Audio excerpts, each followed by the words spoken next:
Ready? Sarah. You ready? Ready. Okay. Starting. So, Brunner, would you like to tell us a little bit about how the Western diet affects you personally? Personally, Yeah. I think it keeps me alive.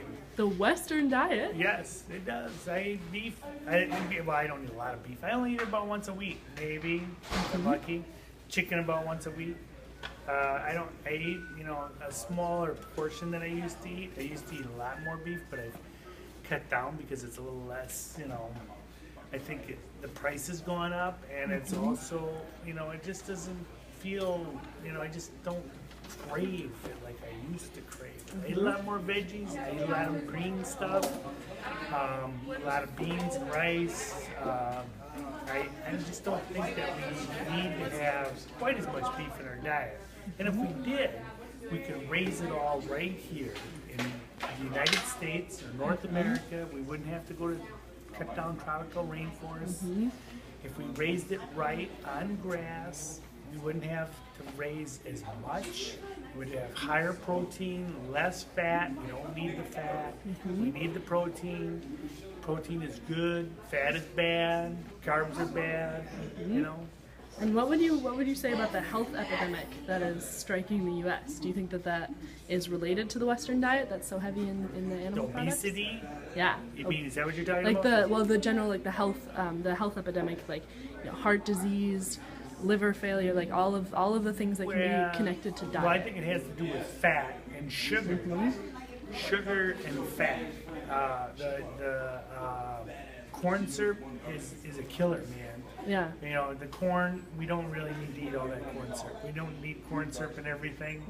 We need to cut down on that. I think that is some nasty stuff. There's mercury in it, possibly. You get mercury poisoning.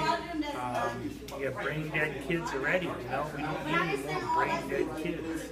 Very true. Right? Very true. Yeah. And the fact that we don't eat a lot of greens and a lot of veggies, beans-wise, because I don't know, there's a lot of fat in beans, there's more, there's a lot of protein in them. Corn, there's a lot more fat in corn. And when you eat that sugar, that turns directly into fat, basically. Yeah. Our body digests it really fast, where protein passes through and we only take what we need. That's the other thing we need to do, is just take what we need and leave all the rest, because we don't really need all this stuff. This stuff is killing us. And what do you think that America could do to help aid this situation? Well, I think if everybody had to plant a garden, community gardens, whatever it is, in your backyard, make it part of the community to grow your own food. Grow as much as possible for yourself. You don't have to import it. You don't have to, I think the backyard chickens are a really neat thing. Everybody has chickens in their backyard because you can raise a few chickens and eat your own eggs. Good protein, low fat. Shouldn't eat a lot of eggs. Eggs, I think they got a bad rap for a while there, because I think people thought that they were really bad for you, but I don't think that they're all as bad as everybody makes them out to be. It's actually kind of like the perfect food, because it's got a lot of protein, a little bit of fat, But I mean, if you don't eat 10 eggs a day, you're probably all right, A little egg here, a little egg there is all right. But everybody's in extremes. You got to get away from the extremes and just do a little bit of everything, variety. Don't do all of one thing. If all I ate was green vegetables all day long, I'd probably start turning green, But if I ate a little bit of veggies, a little bit of starch, a little bit of sugar, not corn syrup though. Yeah. Sugar cane is okay, I think. Natural types of sugar, things that are processed are generally overdone. And what would you say about that fascination that America seems to have with the processing? Well, it's fast food. Yeah. Anything that you can do quick, you don't have to cook, you don't have to take the time to bake it, to put it on the grill, to actually cook it. I bring it home, throw it in the microwave, and I'm done for dinner. And then I go on and do whatever I want to do, so I don't have to waste the time cooking. Cooking can be kind of fun. You know what I'm saying? Yeah. Yeah. Do you think that you see resolution in the future? Do you think that there's going to be some consequence big enough that we're going to have to change something, or do you think we'll get around to it? Well, I think nothing changes unless something changes. So something's going to have to force the change if there's going to be a change. I think the energy crisis that we're going to see in the future will be the change.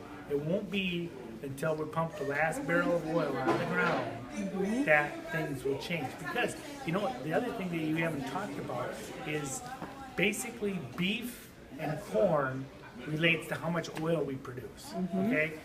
Every barrel of oil produced, it takes so many barrels of oil to produce a beef cow that's raised on corn. Yeah. It takes so many barrels of oil to produce the corn.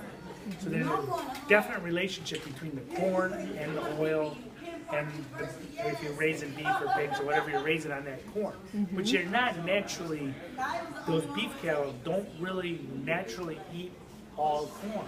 They like to eat grass. They like to roam free and be like happy cows, you know? Of course. I like happy cows. I don't like cows that are raised on concrete and mud and all they get to do is eat corn all day. Do you think that raises the ethical question about animal rights? Oh my God, there's all kinds of ethical questions about these feedlots where they raise nothing but rows and rows of beef cows or even milk cows, where you're raising the milk on this concrete all day long. And those cows are meant to see grass and walk on grass and lay in grass and chew grass because they don't necessarily smoke it, but they, not that kind of grass. But they like to eat grass. Grass is healthy. Sunshine, wind, rain, getting rained on. Cows love to be rained on. It's like a bath, they get a bath. If you're in a building, you don't ever see a bath, so you end up with bugs and diseases and all kinds of crap. And that's spread through our system. Absolutely, because then you gotta vaccinate them, and you don't just vaccinate one, because if one gets it, they're all gonna get it. So you vaccinate them all. So the next thing you know, you're putting all these antibiotics into the system. Yeah, super breeding. Well, that's like nasty, because then we all become antibiotic resistant. So our these bugs will become they can shoot up all the antibiotics you want, and they're diversifying and they're making new bacteria that we can't kill. If for our viewers, would you mind wrapping it up, coming to a conclusion, do you think? Well, in conclusion, I think what's going to happen is we're going to have to use up all the oil, because that's what we're going to do, because we're stupid people, right? Yeah. We'll use up all the oil, and all the oil's gone, then we'll switch. But not unless we start getting smart and start using alternative energy and start building things like greenhouses and cities that are local. Everything is local, and we only eat what we need and not anymore.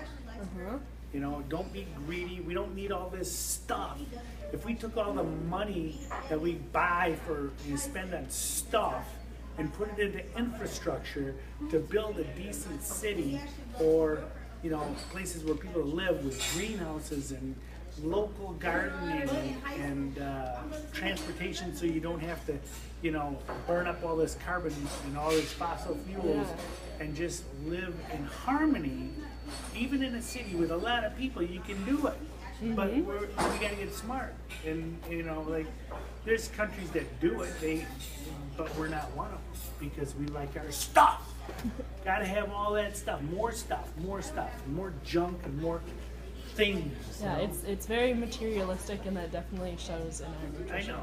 You just got to get rid of this stuff and spend the money in the right place.